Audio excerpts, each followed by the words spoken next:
Last কিছুদিন প্রচুর পরিমাণে ভিসা রিজেক্ট করছে ইউএস এমবাসি ঢাকা। এমনকি কানাডা ভিজিট করা আছে খুব হাইলি এডুকেটেড পিপল, তাদেরও প্রচুর পরিমাণে ভিসা রিজেক্ট হচ্ছে। তো কি কারণে এই মুহূর্তে গণহারে ভিসা রিজেক্ট করছে ইউএস এমবাসি ঢাকা, বা এই রিফিউজালের রেশিওটা কখন কমে আসবে, কিভাবে কমে আসবে, কখন আপনারা আবেদন করলে আপনাদের ভিসা পাওয়ার চান্সেস বেশি থাকবে, এট দ্য সেম টাইম আপনারা যারা নতুন করে আবেদন করতে চাচ্ছেন বা অলরেডি আবেদন করে ইন্টারভিউ ডেটের জন্য অপেক্ষায় আছেন, এখন খুব হতাশার মধ্যে আছেন যে এখন প্রচুর পরিমাণে ভিসা রিজেক্ট হচ্ছে, তাদেরকে আশ্বস্ত করার জন্যই আজকের এই ভিডিওটি।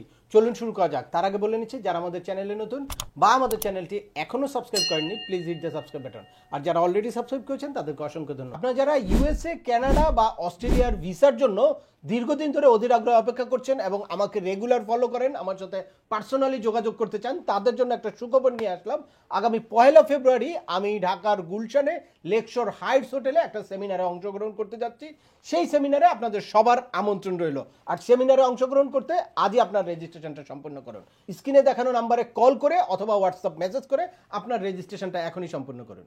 ওয়েলকাম ব্যাক, আপনাদের সাথে আছে আমি সেম আমিনুল বাহার। আমাদের এই চ্যানেলে ইউএসএর ভিজিট, পড়াশোনা, ওয়ার্ক পারমিট এবং মাইগ্রেশন সংক্রান্ত বেশ কিছু আপডেটেড ইনফরমেশন আছে। আপনারা যারা যেই টপিক্সে ইন্টারেস্টেড, দয়া করে ওই রিলেটেড সকল ভিডিওগুলো দেখবেন।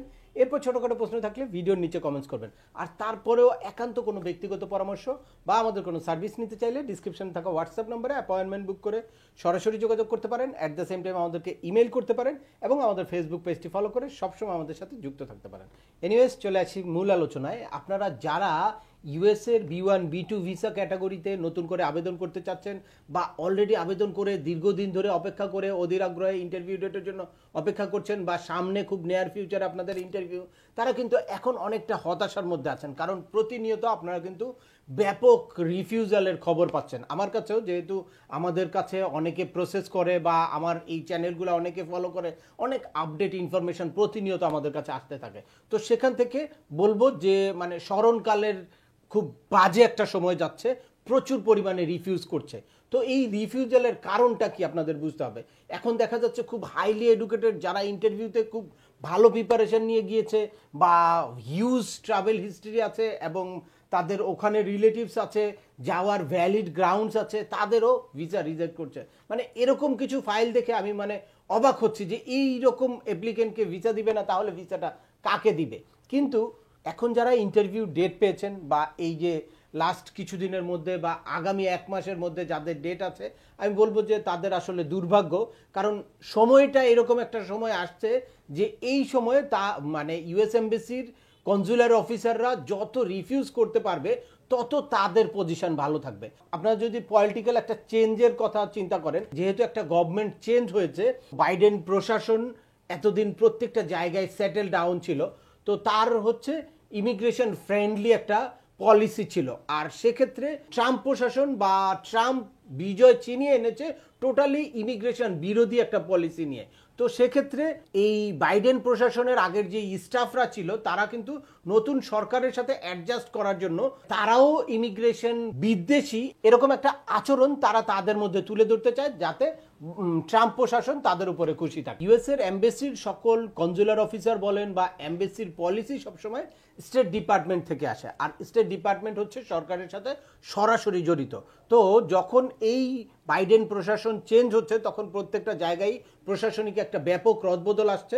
তো এই রদবদলে যারা নতুন করে আসছে তারা প্রত্যেকেই মানে ইমিগ্রেশন বিদ্বেষী। সে কারণে তারা আসলে পলিটিক্যালি একটা স্ট্যান্ড নেওয়ার জন্য বা এই নতুন প্রশাসনের সাথে কাজ করার মনোভাব বোঝানোর জন্য তারা কিন্তু এই মুহূর্তে প্রচুর পরিমাণে রিজেক্ট করছে। কিন্তু এই জিনিসটা খুব বেশি দিন আমার মনে হয় থাকবে না, কারণ যখন একটা সেটেল ডাউন হয়ে যাবে সরকার, আর এই পরিবর্তনগুলা বা তারা নতুন কিছু চেঞ্জ আসবে, নতুন কিছু স্টাফ আসবে প্রত্যেকটা এমবাসিতে, এই চেঞ্জগুলো যখন হয়ে যাবে তারপরে কিন্তু একটা সেটেল ডাউন হয়ে যাবে এবং যৌক্তিক যারা ভিসা পাওয়ার তারা অবশ্যই ভিসা পাবে। আপনারা জানেন যে 2026-এর ফিফা ওয়ার্ল্ড কাপের অন্যতম পার্টিসিপেন্ট কান্ট্রি কিন্তু ইউএসএ।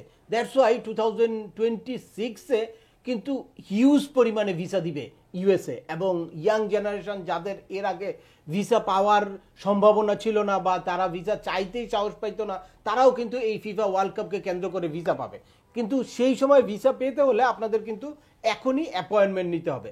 আপনারা যদি এখন আতঙ্কিত হয়ে যে বর্তমান সিচুয়েশন দেখে আপনারা যদি কেউ নতুন করে আবেদন না করেন, তাহলে এটা কিন্তু আপনাদের জন্য অনেক বড় একটা ভুলের কারণ হবে। কারণ আজকে যারা ইন্টারভিউ ডেট পেয়েছে তারাও কিন্তু এরকম 1 বছর আগে ইন্টারভিউ ডেট নিয়েছিল, নিয়ার অ্যাবাউট। কেউ বাই চান্স খুব অল্প সময়ে ডেট আগায় নিয়ে আসছে, এটা ডিফারেন্ট ইস্যু। কিন্তু রেগুলার যারা অ্যাপয়েন্টমেন্ট নেয়, সময় নিয়ে রেগুলার প্রসেসে আসে, তাদের কিন্তু এখনকার সময়ে নিয়ার অ্যাবাউট 1 ইয়ার টাইম লাগছে। দ্যাটস ওয়াই আপনারা যারা নতুন করে আবেদন করতে চাচ্ছেন তারা কি করতে পারেন, অবশ্যই এখন আপনাদের ভিসা ফি পেমেন্ট করে তারপর আবেদন করে ইন্টারভিউ ডেটটা নিয়ে রাখতে পারেন। আর যারা এই সময়ে এখন ইন্টারভিউ ডেটের জন্য অপেক্ষা করছেন বা ইন্টারভিউ দেওয়ার জন্য ওয়েট করছেন, তাদেরকে আমি বলবো সম্ভব হলে আপনাদের যদি সুযোগ থাকে, অর্থাৎ অ্যাপয়েন্টমেন্ট নেওয়ার পরে 1টা 2টা 3টা 3বার চেঞ্জ করার সুযোগ থাকে, সেক্ষেত্রে যদি সুযোগ থাকে তাহলে আপনার ডেটটা আপনি একটু পিছিয়ে নেন। দ্যাটস মিন এখন থেকে যদি অ্যাটলিস্ট আপনারা 4 মাস পরের ইন্টারভিউ ডেট নিতে পারেন, কিন্তু আপনারা পিছাতে গেলে আপনাদের কিন্তু সেই 26 সালেই চলে যাবে। তারপরেও যদি আপনি ওখানে গিয়ে ওয়েট করেন, সেটা কিন্তু আপনার জন্য ওয়াইজ ডিসিশন। কারণ কি, যদি ইউএসের ভিসার আবেদন করে আপনি এখন রিফিউজ হন, তাহলে রিফিউজ হওয়ার পরে 1 বছর আপনাদেরকে আলাদা একটা কিউতে থাকতে হয়। সেক্ষেত্রে দেখা যায় যে ইন্টারভিউ ডেট পাওয়ার সম্ভাবনা মানে অনেক কমে যায়। আমরা লাস্ট 1 বছরে রিফিউজাল কেসের ইন্টারভিউ ডেট পাচ্ছি না বললেই চলে। দ্যাটস ওয়াই আপনি যদি মানে একদম নির্ঘাত, হ্যাঁ খুব ভালো যদি প্রোফাইল থাকে, তাহলে সাহস করে আপনার ইন্টারভিউ ডেটটা কন্টিনিউ করতে পারেন।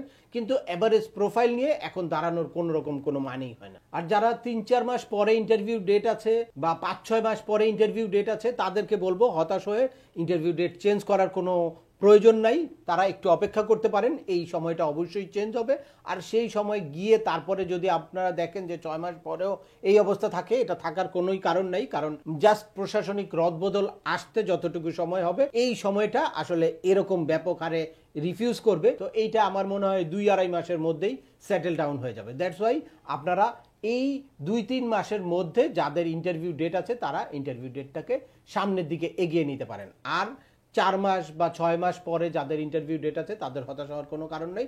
তারা স্বাভাবিক পর্যায়ে থাকবেন, কারণ 4 মাস বা 6 মাস পরে এই সেটআপটা সেটেল হয়ে গেলে তখন কিন্তু ভিসার রেশিও গ্র্যাজুয়ালি বাড়তে থাকবে। তবে অবশ্যই ভিসার আবেদনের ক্ষেত্রে আপনাদের অনেক সতর্ক থাকতে হবে। DS-160 প্রপারলি ফিল আউট করতে হবে এবং ইন্টারভিউর একটা সঠিক প্রিপারেশন আপনাদের নিতে হবে।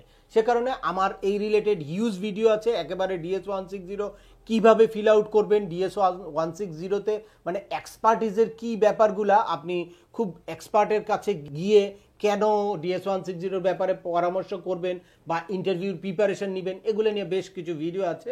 ভিডিওগুলো দেখে ইন্টারভিউর সঠিক প্রিপারেশন নিয়ে আপনারা তারপর ইন্টারভিউতে অ্যাটেন্ড করবেন। তো আজকের ভিডিওটি আর দীর্ঘায়িত করছি না। আশা করি এই ভিডিও থেকে আপনারা ইউএস এমবাসি ঢাকার B1 B2 ভিসা ক্যাটাগরি বা নন ইমিগ্রেশন ভিসা ক্যাটাগরি বা এই মুহূর্তে ভিসার রেশিও কীরকম, নেয়ার ফিউচারে কীরকম হবে, এ ব্যাপারে একদম ক্লিয়ার একটা ধারণা পেয়েছেন। তারপরেও আপনাদের যদি এই সংক্রান্ত কোনো রকম কোনো প্রশ্ন থাকে, অবশ্যই আমাকে কমেন্টস করে জানাবেন। আর ভিডিওটি ভালো লাগলে বা তথ্যবহুল মনে হলে লাইক দিয়ে আপনার বন্ধুদের মাঝে শেয়ার করে দেবেন, যাদের এই ইনফরমেশনগুলো অত্যন্ত প্রয়োজন। আবার দেখা হবে নতুন কোনো গুরুত্বপূর্ণ টপিকস নিয়ে। সে পর্যন্ত সবাই ভালো থাকবেন, সুস্থ থাকবেন এবং আমাদের চ্যানেলের সাথেই থাকবেন। আল্লাহ হাফেজ।